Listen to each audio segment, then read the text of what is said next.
रसूलुल्लाह सल्लल्लाहु अलैहि वसल्लम ने फरमाया कि रब्बे ज़ुल जलाल अपने बंदों को पूरा साल किसी भी दिन इतना माफ़ नहीं करता, जहन्नुम की आग से आज़ाद नहीं करता जिस कदर रब्बे ज़ुल जलाल अपने बंदों को इस दिन यौम अरफा के दिन जहन्नुम की आग से आज़ादी दे देता है।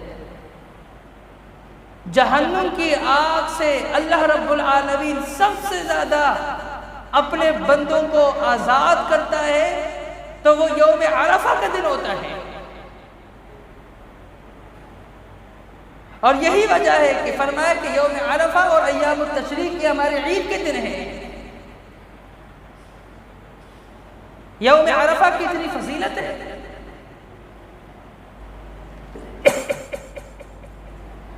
एक यहूदी आया हजरत उमर बिन खत्ताब रज़ियल्लाहु अन्हु के पास और आकर कहने लगा, ए अमीरुल मोमिनीन, अपनी किताब में जिस आयत को तुम पढ़ते हो, अगर ये आयत हम पर नाजिल होती तौरात में तो हम उस दिन को ईद का दिन मनाते और वो दिन हमारे लिए ईद का होता।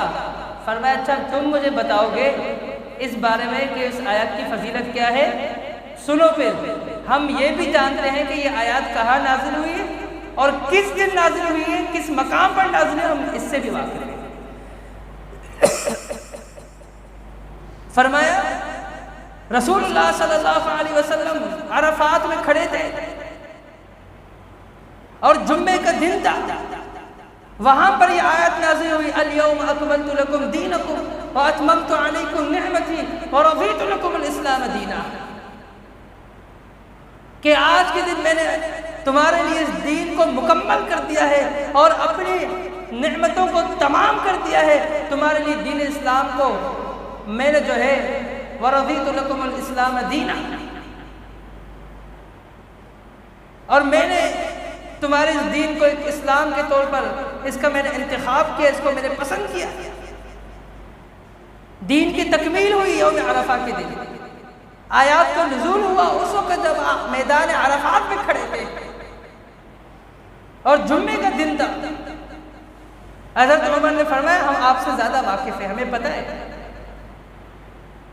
रसूलुल्लाह सल्लल्लाहु अलैहि वसल्लम ने क्या फरमाया?